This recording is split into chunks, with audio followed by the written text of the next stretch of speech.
Olá, gente linda, tudo bom com vocês? Como nós estamos nesse dia, segunda-feira? Iniciamos mais uma semana, mais um mês e que bom que você está aí conosco.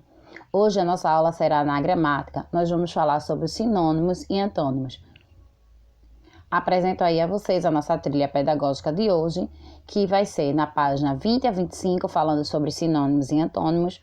E de 35 a 39, nós vamos ter reforço ortográfico O e E, certo? Então, vamos falar sobre o sinônimo. Sinônimos são palavras que nós utilizamos, palavras diferentes que têm o mesmo significado, ou seja, que dão o mesmo sentido.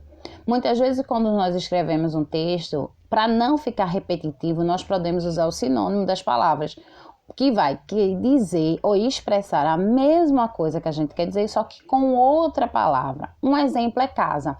Casa e residência. Significa a mesma coisa, só que são duas palavras diferentes e nós chamamos essas palavras de sinônimo. Alegria e felicidade. Eu estou alegre, eu estou feliz. Então, quero dizer que eu estou no estado de alegria, de felicidade. Então, esses são os sinônimos. Aí eu coloquei alguns exemplos de sinônimos para vocês, que nós podemos utilizar tanto para falar quanto para escrever, certo? Então lembra, sinônimos são palavras que têm um significado muito parecido, ou que seja, que querem dizer praticamente a mesma coisa, só que usando uma nova palavra. Exemplo, trajeto e percurso. O ônibus faz que trajeto, o ônibus faz que percurso. Ou seja, todos os dois querem dizer que por onde o ônibus vai. Então, isso é sinônimo. O trajeto do ônibus é tal, o percurso do ônibus é tal. Então, eu estou usando duas palavras, mas eu quero dizer a mesma coisa. Questionar, perguntar. Me faça uma pergunta, me faça um questionamento.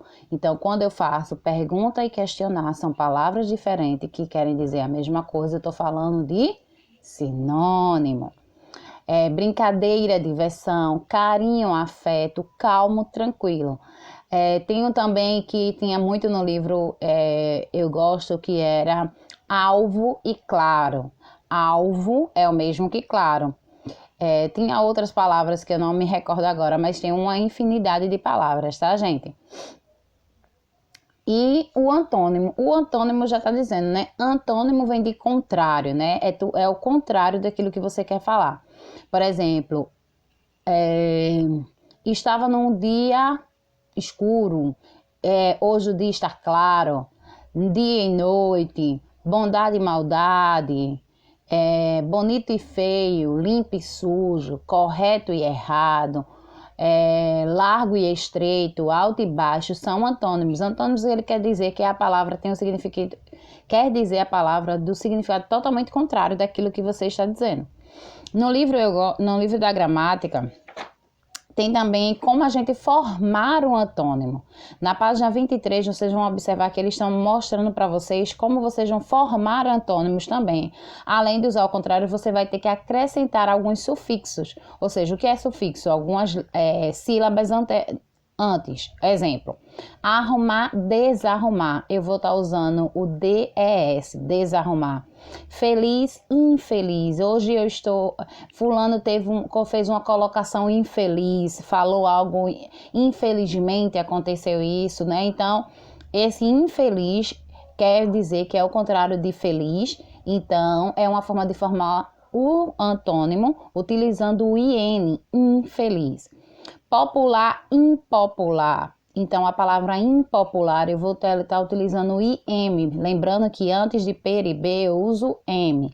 Então, essa também são formas de você acrescentar. Você vai acrescentar sufixos, ou seja, vai acrescentar sílabas em algumas palavras para poder formar o antônimo, ok, gente? E aí, o primeiro quesito pede para que você forme um antônimo usando 10, né? Desfazer, desorganizado, desobediente, desconfiar. No segundo quesito, pede para que você escreva as letras nos locais certos e forme 4 palavras. Agora copie as palavras ao lado do seu antônimo. Tem aí completo. Qual seria um antônimo de completo? De perfeito, de paciente, de comum. Aí no terceiro, né, pede para que você leia uma tirinha e em seguida você complete a frase, né? Aí tem assim, despertar, escreva o antônimo de despertar. Desapertar, perdão, desapertar. Preencha a cruzadinha com o antônimo das palavras.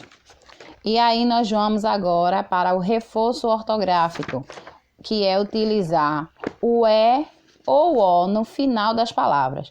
Gente, a gente tem que prestar muito atenção na hora de escrever. E por isso que é muito importante a leitura também para a gente conhecer mais. Por quê? Porque em alguns casos as palavras vão ter som de U, mas você vai escrever O. Em alguns casos, as palavras vão ter som de I, mas você precisa escrever E. Por isso que é muito importante a gente fazer sempre leitura para a gente conhecer melhor as palavras, tá? Então, tem aí um texto para vocês lerem e em seguida ele te dá uma explicação falando desse sonzinho. Tem o exercício aí, ó. O primeiro quesito pede para que você passe as palavras por singular. Ou seja, tá falando no plural, você vai transformar essas frases no singular. Se necessário, você pode sim alterar a forma de escrever a palavra, vai ser necessário, né? No segundo, as palavras são escritas de trás para frente, e você vai escrevê-la, vai procurá-la no quadro e depois escrevê-las, as palavras. No terceiro, pede para que você siga as dicas, né, de letra e símbolo para formar uma palavra. E essa é o quarto, justamente, é para você escrever as palavras que estão de trás para frente. No quinto, você vai riscar a quinta consoante, não é a quinta letra, mas é a quinta consoante da palavra. Por exemplo, na palavra caderno, qual é a quinta consoante? Então, você vai riscar justamente a sequência, né? Riscando a consoante, ó. Copie a terceira consoante. Então, ó, caderno, qual seria a terceira consoante da palavra caderno?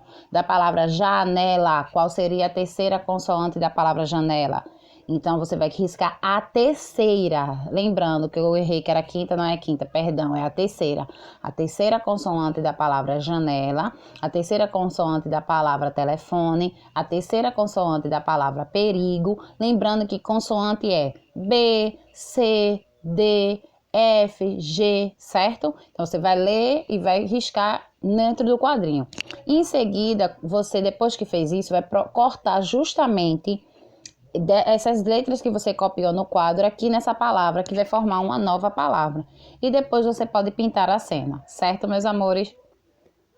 Aí você vai preencher a cruzadinha escrevendo o nome das figuras e em seguida escrever essas palavras em ordem alfabética. E um beijo para você, um excelente início de semana e até a nossa próxima postagem.